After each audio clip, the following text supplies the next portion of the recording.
Exam की तैयारी कर रहे हैं तो आपके लिए हमारा ये यूट्यूब चैनल बहुत ही ज़्यादा बेनिफिशियल होगा। तो फिर अगर आपने अभी तक भी चैनल को सब्सक्राइब नहीं किया है तो फिर देर किस बात की, फटाफट से चैनल को सब्सक्राइब कीजिए, बेल आइकन को ज़रूर ऑन कर लीजिएगा। चलिए अब हम आज की अपनी क्लास स्टार्ट करते हैं। पिछली क्लास में हम लोग प्रसार शिक्षा के दर्शन पढ़ लिए थे, प्रसार शिक्षा के दर्शन की विशेषताएं पढ़ लिए थे। अब हमें प्रसार शिक्षा तो समझ में आ गई, हमने उसकी विशेषताएं पढ़ ली हैं, उसके सिद्धांत पढ़ लिए, उसके दर्शन पढ़ लिए हैं और प्रसार शिक्षा का अर्थ एवं परिभाषा देख ली है। तो अब बात आती है कि जो प्रसार शिक्षा है तो वो चलाई तो जाएगी, लेकिन चलाने वाला भी तो कोई ना कोई होना चाहिए। हमारे पास नियम बहुत हैं, कानून बहुत है, सिद्धांत बहुत है, लेकिन अब हमारे पास कोई ऐसा व्यक्ति भी तो होना चाहिए जिसके माध्यम से हम अपना ज्ञान लोगों तक पहुंचाएं। तो जो वो कार्य करेगा उसको क्या कहेंगे? प्रसार कार्यकर्ता कहेंगे। तो प्रसार शिक्षा में प्रसार कार्यकर्ता की भी बहुत बड़ी मुख्य भूमिका जो होती है वो प्रसार कार्यकर्ता ही होती है। तो आज हम लोग क्या पढ़ेंगे? तो आज हम लोग प्रसार कार्यकर्ता देखेंगे। हमारा चल क्या रहा है? तो प्रसार शिक्षा हम लोग पढ़ रहे हैं, प्रसार शिक्षा। और प्रसार शिक्षा में भी हमें क्या पढ़ना है? तो प्रसार शिक्षा में आज हम लोगों को प्रसार शिक्षा के मार्कर कहाँ चला गया? आज हम लोगों को क्या पढ़ना है? तो प्रसार शिक्षा पढ़ रहे हैं हम, और इसके अंतर्गत हमें क्या पढ़ना है? तो इसके अंतर्गत हमें प्रसार कार्यकर्ता पढ़ना है, प्रसार कार्यकर्ता। अब ये जो प्रसार कार्यकर्ता है ये होता क्या है? तो जो भी जानकारी है ग्रामीण जीवन से जुड़े लोगों के लिए, उत्थान के लिए, उनके मतलब उत्थान के लिए कार्य करते हैं, उनके रहन सहन एवं उनके जीवन स्तर को ऊंचा उठाने के लिए जो व्यक्ति कार्य करता है, उनके खेतों पर जाकर, उनके घर पर जाकर के जो भी उनको नवीन ज्ञान सिखाता है, ये सब करने वाला ही कौन कहलाता है? तो आपका प्रसार कार्यकर्ता कहलाता है।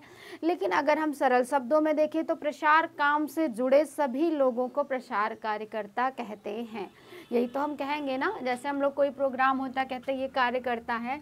तो अगर हम सरल भाषा में समझें तो प्रसार कार्य से जुड़े सभी लोगों को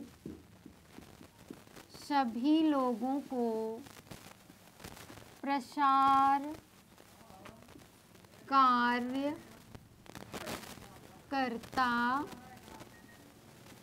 कहते हैं, प्रसार कार्यकर्ता कहते हैं। प्रसार कार्य से ये जुड़े जितने भी व्यक्ति होंगे जो प्रसार कार्य के लिए कार्य करेंगे, प्रसार शिक्षा के लिए कार्य करेंगे, वही हमारे क्या कहलाएंगे? प्रसार कार्यकर्ता कहलाएंगे।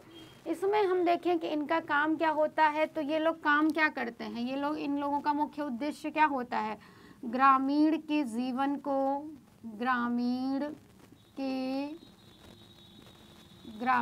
के जीवन के स्तर को ऊंचा उठाना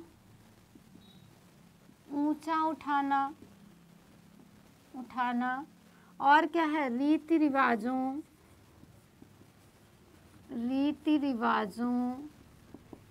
में परिवर्तन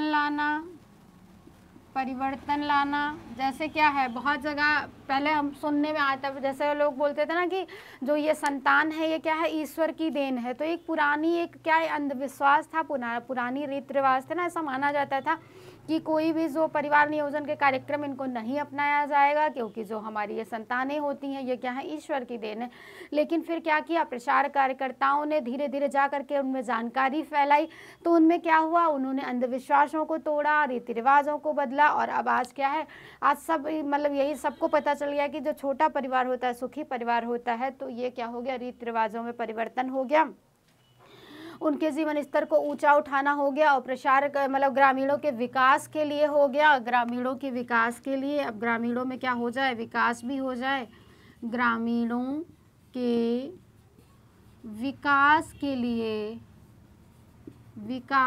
लिए कार्य करना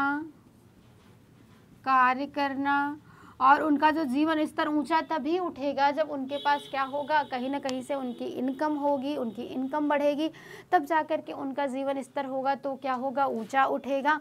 और ये सब कार्य कर कौन रहा था, जो ये सब कार्य कर रहा है वही हमारा कौन कहलाता है, प्रसार कार्यकर्ता कहलाता है। तो प्रसार कार्यकर्ता तो होपफुली आपको समझ में आ गया होगा कि प्रसार कार्यकर्ता क्या होता है। और प्रसार कार्यकर्ता के अगर हम लोग कार्य की बात करें कि जो प्रसार कार्यकर्ता, या सबसे पहले हम इसके गुण देख लेते कौन कौन से होने चाहिए। तो जो प्रसार कार्यकर्ता है इसके गुण कौन कौन से होने चाहिए, इसके बारे में हम लोग डिस्कशन करेंगे। प्रसार कार्यकर्ता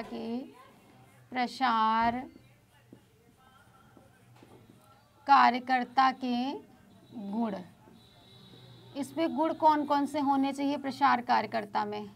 तो सबसे पहले अगर हम बात करें तो ये क्या होना चाहिए, शिक्षित होना चाहिए, शिक्षित होना चाहिए। दूसरे की अगर हम लोग बात करें तो कैसा होना चाहिए, मृदुभाषी होना चाहिए, मृदुभाषी होना चाहिए। अगर अन्य की हम लोग बात करें तो और कैसा होना चाहिए, तो आदर्शवादी होना चाहिए, आदर्शवादी होना चाहिए, आदर्शवादी होना चाहिए। और की अगर हम लोग बात करें तो कैसा होना चाहिए, विषय विशेषज्ञ होना चाहिए, विषय विशेषज्ञ होना चाहिए। और विषय विशेषज्ञ के साथ साथ और कैसा होना चाहिए, सबसे पहले तो हमने देखा कि शिक्षित होना चाहिए, मृदुभाषी होना चाहिए, आदर्शवादी होना चाहिए, विषय विशेषज्ञ होना चाहिए। उसके साथ ही साथ वो कैसा होना चाहिए, तो स्थानीय या क्षेत्रीय भाषा का उसको क्या होना चाहिए, ज्ञान होना चाहिए, स्थानीय भाषा का ज्ञान होना चाहिए। और कैसा होना चाहिए, तो दूरदर्शी होना चाहिए, दूरदर्शी होना चाहिए। दूरदर्शी जब होगा तभी तो दूर की देखे सोचेगा, और जब वो दूर की सोचेगा तभी तो वो ग्रामीण लोगों को क्या करवा पाएगा, ये सब करवाएगा। तो सबसे पहले अगर हम देखें शिक्षित होना चाहिए। जब तक प्रसार कार्यकर्ता ही हमारा शिक्षित नहीं होगा तो फिर लोगों को क्या शिक्षा देगा। इसलिए जो प्रसार कार्यकर्ता का गुण है वो कैसा होना चाहिए, शिक्षित होना चाहिए। दूसरा है मृदुभाषी होना चाहिए, यानी कि अच्छा बोलने वाला होना चाहिए। मान के चलो हम अगर कोई आता है आपके यहाँ प्रसार कार्य करने, प्रसार शिक्षा देने, अब वो अच्छा नहीं बोल रहा है, एकदम अच्छे से एकदम जैसे लग रहा है कि लड़ रहा है, लाठी मार रहा है, तो क्या कोई इसकी बात मानेगा, नहीं मानेगा। वहीं पर अगर कोई मृदुभाषी है, अच्छे से बोलता है, समझा बुझा करके अनुनय विनय करता है, तो आप क्या करोगे, सीखोगे, उसकी बात को सुनोगे। और जब आप उसकी बात को सुनोगे आप क्या करोगे, कुछ ना कुछ सीखोगे, जिससे आपके जीवन में क्या होगा, कुछ ना कुछ परिवर्तन जरूर आएगा।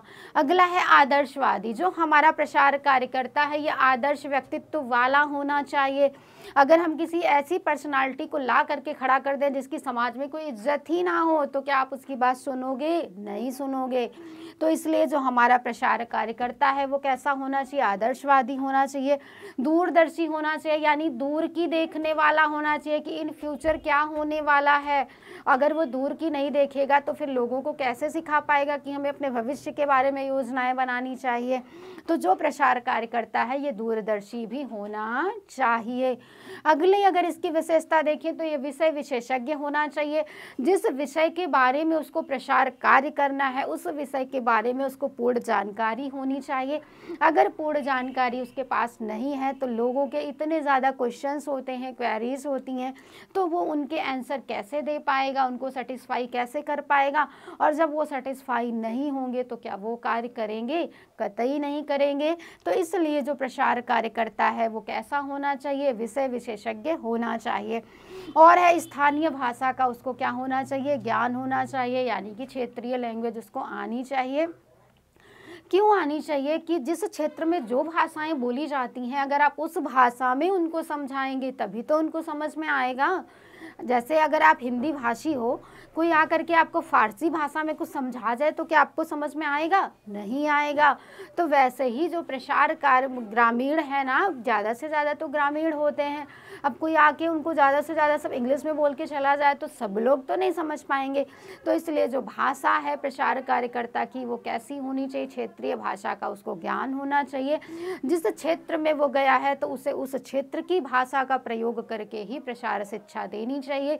और जब वो ऐसा करेगा तो अपने प्रचार कार्य में उसको क्या होगी, सफलता मिलेगी। और प्रचार कार्य में सफलता पाना ही प्रचार कार्यकर्ता का प्रमुख लक्ष्य होता है। आई होप आपको इतनी चीज़ें क्लियर हो गई होंगी। अब हम मिलते हैं अपनी नेक्स्ट क्लास में। धन्यवाद।